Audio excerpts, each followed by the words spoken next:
Kialunda Makoyo Simon aza moninga tokoli esika moko na quartier banda bomwana tokoli esika moko tobeti bale esika moko bon ngai na bale nanga penza amateur penza te bon il qui champion na beta bale et puis tozali kosala ba activité ensemble na niveau ya paroisse toyembi na chorale nazaki pe la service à Kolita ensemble na ye. Et après, on a 79, il y a une activité, il y a récité un poème dans la confrérie des jeunes écrivains sous le nom, il y a le groupe Les Abeilles. Simanango, il y a une activité, il y a passer concours. Passer concours dans la radio nationale. C'est un concours pour Baluka. Le groupe est là qui est remplacé Bamaboke à l'époque. Alors, tu vois que moi, belé, tu vas bana Kimbanseke, bana Njili, biso bana Lingwala, bana zona Kinshasa, tout ça, groupe Le Chaboté, bango peki basanga fofé, tout ça. Alors, si manango, tu vois que c'est la concours, na ba Tumbako, groupe Tumbako Yanjili, garçon Tumbako qui Nanjili, bango surtout wana. Alors, si manango, tout ça les concours ici, il faut te réussir. Donc, groupe na biso maki premier, tout ça qui est retenu. Alors, tu vois quand même, moi, l'élément Moussoussou, c'est là qui peut na groupe na Moussoussou, tu vois fusionner na bango. Mais sous le nom, il y a groupe Nzoi, parce qu'il y a qui les abeilles tant que la confrérie. Mais ce qu'on te met en aussi quoi, tu tiens on a lingala les abeilles, pardon, le Nzoi. Pour l'angai, nazana minga olobate, kasi na web sabino pour na koko na yebike to bandaka na ye na groupe Nzoi.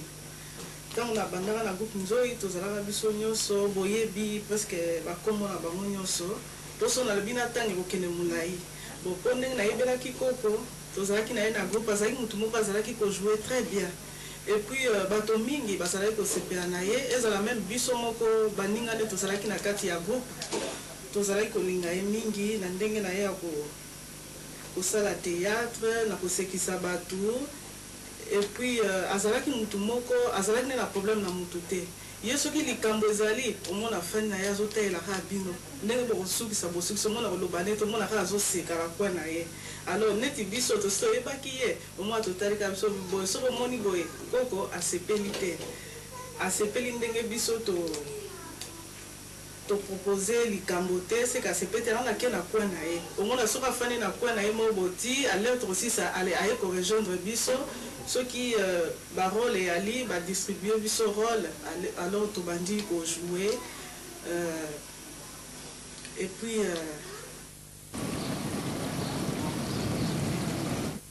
ya Kombo ya Koko ezali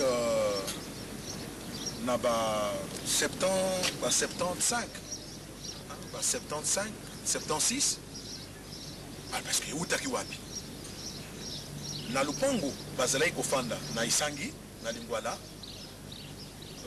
bangole pe baki wana o bakobenga bazombo ekolo. Alors azalaki souvent ko imiter mongongo ou elobeli ya bakoko wana bazombo ndenge bazali koloba monika kana ndenge to kala na kino batu mingi bazali koluka ko copier ko imiter bakoko ndenge balobaka tout ça.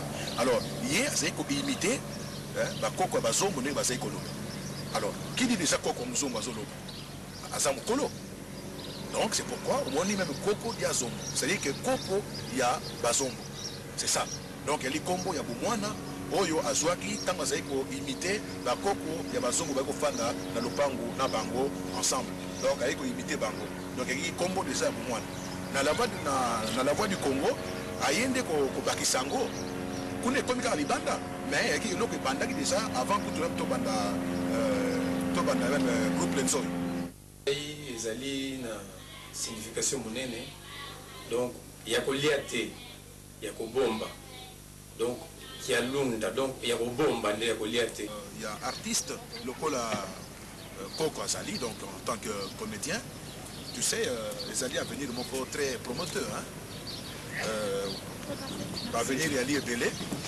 Disons que d'abord, talent à Zanango, puisqu'il y a l'île Kambabouana, on a talent, Makasi côté Wana, c'est clair. Les Kambouezali peut-être à niveau, il y a perfectionnement, pour l'encadrement, pour réussir le projet. mais sinon pour yeba makambo pour ça la makambo azanango 5 sur 5 côté wana c'est un gaillard comme dans le baki c'est un gaillard donc dans le sens que makambo ezali belé ya kosala et puis ceux qui ezalaki na ba pays développer le la biso pour tourner même un film, un sketch, un téléfilm, un bloc wana. Pour te dire que talent est allé. Et puis d'ailleurs, n'a pas Nicole Zali pour Coco, ceux qui t'ont autorisé qui ont absorbé rôle, n'a la qui ont Coco la tata. Pour rôle one est simba très bien. Et puis ndenga zali ko jouer ngo soko za na motema te même biso moko battrice to zali ko na batteur OK bato mo to bana ko seka surtout ne to sala ki théâtre ya Noko Mouchoir ya Papa Pasteur vraiment ba théâtre c'est belo mo la koko penza ko jouer ndenge koki yango no moto zali ko sepela na ye mingi et puis soka bandi ko sala ba ko bina na ye wana et puis tam so mo na kwei akomi kosala lokola mutu akwei malade ya ndeke moi le tokosimbe vraiment ezalaki malamu mingi mpona koko vraiment ayebi kojouer rôle na ye très bien en tant que papa et puis naye kosepela mingi surtout so bazalaki accompagné ye na mama Nzita ou bien mama Bipendu vraiment ezali kosimba malamu vraiment tozali kosepela na ye mingi mpona ngai na kosepela mingi ke koko nalingi ya continuer carrière na ye mpo ye déjà ndenge azali wana azali comédien monene ezala même na poto te ezala même na Afrique partout mokili mbanakati bayebi koko apart tolongola baamérique kuna mais so totie Europe Afrique surtout bakote na biso bayebi epe aza motu moko soko azosala makambo na ye aza kocontinue carrière na ye akokende vraiment mosika